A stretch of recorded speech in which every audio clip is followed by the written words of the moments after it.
Hello friends, इस video में हम डिस्कस करने वाले हैं हिंदी का पाँचवा यूनिट 5 नंबर का है और साहित्य के विविध पहलू यूनिट का नाम है। यूनिट के महत्वपूर्ण बिंदुओं को आइए इस वीडियो में डिस्कस करते हैं। पहला इंपॉर्टेंट टॉपिक आता है साहित्य की विधाओं के बारे में। इसमें देखिए, भाषा शिक्षण का एक उद्देश्य साहित्य शिक्षण भी है, जो प्राय उच्चतर कक्षाओं के लिए तय किया जाता है। साहित्य में सामाजिक जीवन की ये तमाम जो तस्वीरें हैं संयोजित होती हैं, जो मानव जीवन का यथार्थ प्रस्तुत करती है। इन तस्वीरों का सकारात्मक पहलू भी होता है और नकारात्मक पहलू भी, दोनों पहलू होते हैं। अगर कहा जाए कि साहित्य समाज का आईना है तो अतिशयोक्ति न होगी। साहित्य हमारे जीवन में नाना विधि रूपों को एक नए तरीके से प्रस्तुत करता है। जिस तरह जीवन में रंगों का वैविध्य मिलता है, उसी प्रकार साहित्य में भी वास्तविक जीवन की रंगीन छटाएं देखने को मिलती है। साहित्य की विविध विधाओं का प्रयोग जो प्रकार हैं, उनका वर्गीकरण मुख्य दो आधार हैं। पहला है शैली और दूसरा है ऐन्द्रिक माध्यम। थोड़ा सा इनके बारे में भी जान लेते हैं। तो शैली के आधार पर साहित्य को गद्य, पद्य तथा चंपू, इन तीन विधाओं में बांटा जा सकता है। गद्य के अंतर्गत कहानी, नाटक, एकांकी, निबंध, उपन्यास, आत्मकथा, जीवनी पत्र, डायरी, रिपोर्टाज, यात्रा वृत्तांत, संस्मरण, रेखाचित्र आदि को शामिल किया जाता है। और दूसरी ओर पद्य के अंतर्गत प्रबंध, मुक्तक, गीत, प्रतीक तथा विभिन्न प्रकार की कविताएं, नवगीत, गजल, कविताएं आदि को शामिल किया जा सकता है। अब बात करते हैं चंपू काव्य के बारे में। तो चंपू काव्य वे हैं जिनमें गद्य व पद्य दोनों का प्रयोग होता है। चंपू काव्य बहुत कम है। हिंदी में चंपू काव्यों का अभाव रहता है। पंचतंत्र व हितोपदेश, जिनमें गद्य व पद्य का प्रयोग किया गया है, वे चंपू काव्य माने जा सकते हैं। अब चंपू काव्य दोस्तों हम सबने क्यों नहीं सुने हैं? क्योंकि हिंदी में चंपू काव्यों का अभाव होता है। और ये कहाँ मिलते हैं? ये मिलते हैं हितोपदेश, पंचतंत्र में। इनमें ये देखने को मिलते हैं जो कि हमने अभी तक नहीं पढ़े हैं। आगे देखिए, यहाँ पर देखें उद्देश्य। तो पहला है साहित्य शिक्षण के विविध तत्वों को जानना, व्याकरण शिक्षण की उपयोगिता के शैक्षिक महत्व को समझना, विभिन्न विधाओं के संदर्भ में शिक्षण को समझना, साहित्यिक विधाओं की शिक्षण विधियों को एवं साधनों को जानना। तो यहाँ पर दोस्तों हम बिल्कुल शॉर्ट में मेन पॉइंट्स को पढ़ेंगे। इनसे दोस्तों छोटे क्वेश्चन, आपके 5 नंबर का यूनिट है तो जाहिर सी बात है कि बड़ा क्वेश्चन काफ़ी कम चांसेस बनेंगे। यहाँ पर छोटे छोटे 1-1, 2-2 नंबर के क्वेश्चन यहाँ पर ज़्यादा बनेंगे। तो आपको सभी पॉइंट्स पर फोकस करना है और अच्छे से उन्हें याद कर लेना है, अच्छे से समझ लेना है। याद करने से ज़्यादा जरूरी दोस्तों यहाँ पर समझना है। समझ में अगर आपको आ जाता है तो कोई प्रॉब्लम आपको नहीं होने वाली है। पांचवा है स्वरों एवं व्यंजनों के प्रयोगों की उपयोगिता को समझना। छठा है भाषा एवं भाव केंद्रित भाषिक उद्देश्यों को जानना। सातवां है मौन प्रश्न के उद्देश्यों को समझना। आठवां है पठन प्रक्रिया के सोपानों को जानना। नौवां है अक्षर बोध की विधियों को समझना। 10वां है पठन शिक्षण का विकास करने के साधन एवं विधियों को जानना। तो इस तरह से सारे जो उद्देश्य हैं आपको देख लेने हैं। यहाँ से दोस्तों इस यूनिट से जो है छोटे क्वेश्चन ज़्यादा बनने के चांसेस हैं, 1-2 नंबर के। हो सकता है बड़ा क्वेश्चन आ जाए, बट रेयर का जैसे ज़्यादा चांस छोटे क्वेश्चन बनने के हैं। तो आपको एक एक पॉइंट ध्यान से देखना है और अच्छे से समझते हुए आपको पढ़ना है। अब बात कर लेते हैं ऐन्द्रिक माध्यम की दृष्टि से। साहित्य दो विधाएं हैं साहित्य की, श्रव्य और दृश्य। ऐन्द्रिक माध्यम की जो वे विधाएं जो पढ़ी जाती हैं वे श्रव्य विधाएं हैं तथा जो देखने के लिए हों वे दृश्य विधाएं हैं। श्रव्य विधाओं में पद्य और गद्य सभी विधाएं आती है। दृश्य विधाओं में रूपक नाटक के सारे प्रकार शामिल हैं। इन प्रकारों में रचनाकार नाटक नाट्य रचना एवं इस प्रकार से करता है कि वह रंगमंच पर खेली जाएगी। परंतु आज मुद्रण की सुविधा उपलब्ध होने के कारण ऐसी रचनाएं पढ़ने के लिए भी सुलभ है। इसी प्रकार रूपक की श्रेणी में ऐसी कुछ रचनाएं भी शामिल हो गई है जो दृश्य न होकर श्रव्य ही है, जैसे रेडियो रूपक।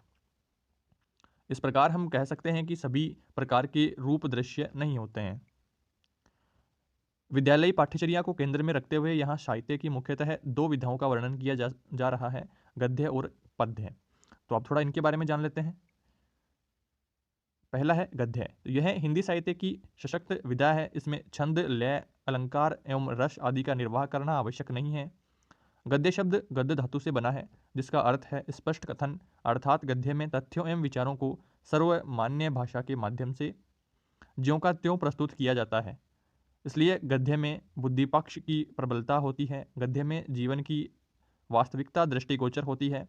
गद्य के अंतर्गत निम्न विधाओं का अध्ययन किया जाता है: कहानी, नाटक, एकांकी, निबंध, रेखाचित्र, डायरी, रिपोर्टाज, जीवनी पत्र, आत्मकथा, यात्रा वृत्तांत, निबंध, संस्मरण। तो इन सभी विधाओं का अध्ययन गद्य के अंतर्गत होता है। इस बात का भी आपको ध्यान रखना है विशेष। 1 नंबर का क्वेश्चन दोस्तों यहाँ से पूछ सकता है कि किन विधाओं का अध्ययन जो है गद्य के अंतर्गत किया जाता है। नेक्स्ट है यहाँ पर पद्य।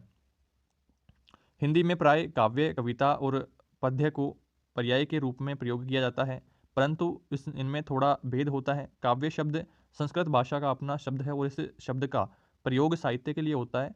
संस्कृत में काव्य साहित्य के 2 भेद किए गए हैं, पद्य काव्य और गद्य काव्य। पद्य काव्य का अर्थ है छंदोबद्ध रचना कविता। पद्य से इस रूप में भिन्न होती है कि कविता छंदोबद्ध भी हो सकती है और छंदमुक्त भी। इस प्रकार प्रत्येक पद्य रचना कविता होती है, परंतु प्रत्येक कविता पद्य हो यह जरूरी नहीं है। थोड़ी कविता के बारे में बात कर लेते हैं। कविता मुख्यतः भाव प्रधान होती है और कविता प्रगाढ़ अनुभूतियों की सरस अभिव्यक्ति है। कविता जीवन का संपादन है।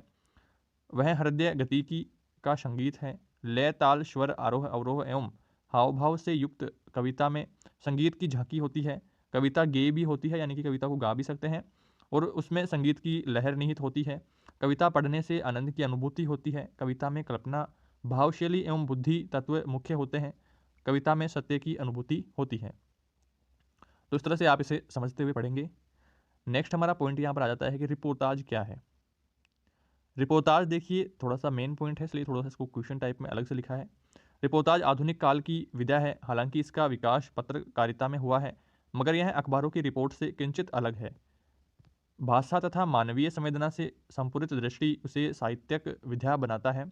रिपोर्ट के कलात्मक और साहित्यिक रूप को रिपोर्टाज कहते हैं।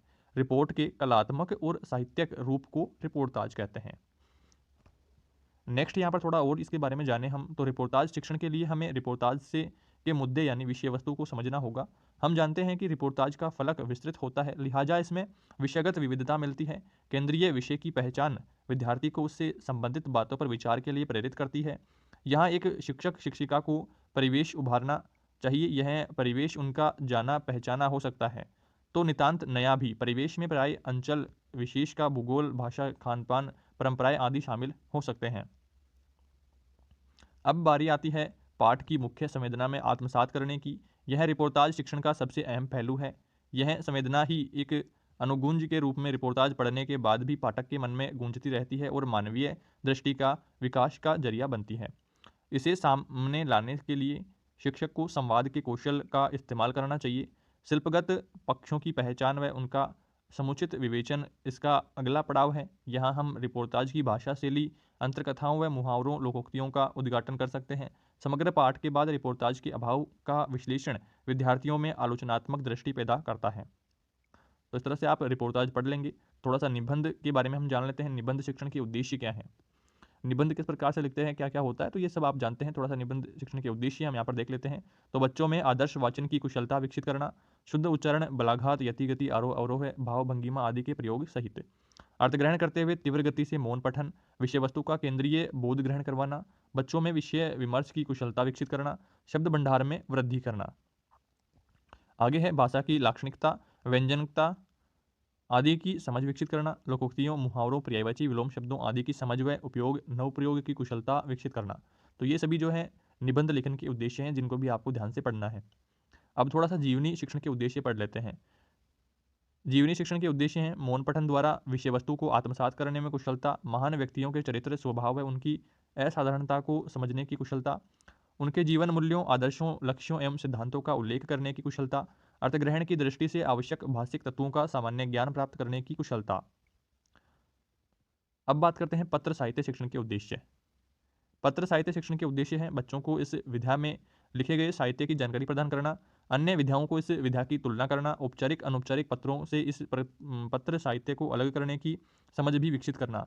पत्र की भाषा शैली सहज, सरल और बातचीत परक होती है। इसकी पहचान विद्यार्थी, शिक्षकों व बच्चों को प्रदान करना। नेक्स्ट हमारा है एकांकी नाटक के उद्देश्य। तो एकांकी में निहित सौंदर्य तत्वों व भाव तत्वों का प्रकाशन करवाना, संवादों को उचित आरोह अवरोह के साथ प्रसंगानुकूल प्रस्तुत करने की कुशलता विकसित करना, मानवीय व्यवहार के विविध पक्षों से अवगत करवाना, अभिनय कौशल विकसित करना, एकांकी में निहित भाषिक सौंदर्य को समझने की क्षमता विकसित करना। नाटक की एकांकी की प्रमुख विशेषताएं क्या है, थोड़ा सा इनके बारे में जान लेते हैं। तो इसमें संवाद होते हैं, हालांकि संवाद अन्य विधाओं में भी हो सकते हैं, पर यहाँ इसकी अनिवार्यता नहीं रहती। दूसरा है, इसमें अभिनेता की अनिवार्यता रहती है, इसलिए जिस नाटक एकांकी की रंगमंच पर अभिनति नहीं किया जा सकता उसे सफल एकांकी नाटक नहीं कहा जा सकता। यानी कि जो नाटक है वो रंगमंच पर प्रस्तुत ना किया जा सके उसे सफल नाटक या सफल एकांकी नहीं कहेंगे। पुराने ज़माने में नाटक को देखा सुना जा सकता था, इसलिए इसे दृश्य श्रव्य विधा के रूप में जाना जाता है, हालांकि आजकल इसका पठन भी किया जाता है। नेक्स्ट है, भरतमुनि के अनुसार किसी भी अवस्था के अनुकरण को नाटक कहते हैं, अतः छात्र छात्राओं के अनुकरण करने की स्वाभाविक वृत्ति को इससे पोषण मिलता है। नेक्स्ट है, नाटक एकांकी एवं रागात्मक रचना है, इसमें मानवीय भावों का प्रदर्शन बहुत प्रभावपूर्ण तरीके से होता है। नाटक पढ़ने या देखने से भावों का उद्देश्य बहुत तीव्र होता है। नेक्स्ट है यहाँ पर छंदमुक्त कविता क्या है। यहाँ पर देखिए दोस्तों, छोटे छोटे क्वेश्चन जो हैं वेरी इंपॉर्टेंट हैं, जिनको टॉपिक्स के रूप में हमने यहाँ पर लिया है। कम से कम मैटर आपको दोस्तों इस यूनिट में पढ़ने को मिले, यही हमारा जो टारगेट रहता है। तो आपको वीडियो बिना स्किप किए लास्ट तक देखना है, जिससे यूनिट जो है आपका कवर हो जाए। छंदमुक्त कविता अब यहाँ पर देख लेते हैं। छंदमुक्त कविता किसे कहते हैं? छोटे छोटे प्रश्नों के माध्यम से दोस्तों आपका यूनिट जो है कवर होने वाला है। और कविताएं यहाँ पर देख लेते हैं। छंदमुक्त कविता, तो कविताएं छंदोबद्ध भी हो सकती है और छंदमुक्त भी। मुक्त छंद की कविता में तुक का बंधन नहीं होता है, इसमें लय अंतर्निहित रहती है, पर मात्राओं या वर्गों के विन्यास की दृष्टि से छंद के नियमों का पालन नहीं किया जा सकता। देखिए मुक्त छंद की कविता की बानगी। चढ़ रही थी धूप, गर्मियों के दिन, दिन का तमतमाता रूप, उठी झुलसी हुई लू, रुई ज्यों जलती हुई भू, गर्द चिंगी छा गई प्राय हुई दोपहर, वह तोड़ती पत्थर सूर्यकांत त्रिपाठी निराला की ये वानगी है। इस कविता में छंद के नियम के अनुसार पंक्तियां नहीं हैं, प्रत्येक पंक्ति में छंद अंतर्निहित है और लय निर्वाह किया गया है। बाल साहित्य किस प्रकार का साहित्य है, ये भी दोस्तों इंपॉर्टेंट क्वेश्चन है यहाँ पर।